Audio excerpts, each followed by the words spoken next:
চট্টগ্রাম আদালতের আইনজীবী সাইফুল ইসলাম আলিফের দুটি জানাজায় অংশ নিলেন হাজার হাজার মুসল্লি। আজ সকাল 10:30টার দিকে আদালত চত্বরে প্রথম জানাজার আগে বক্তব্য রাখেন আইনজীবী নেতারা।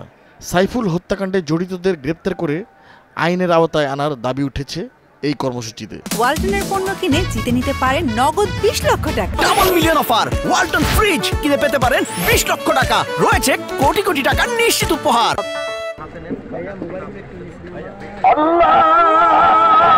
সকাল 11:30টায় জমিয়তুল ফালাহ মসজিদ মাঠে দ্বিতীয় জানাজায় ইমামতি করেন জামায়াতে ইসলামের চট্টগ্রাম মহানগর আমির আলহাজ শাহজাহান চৌধুরী।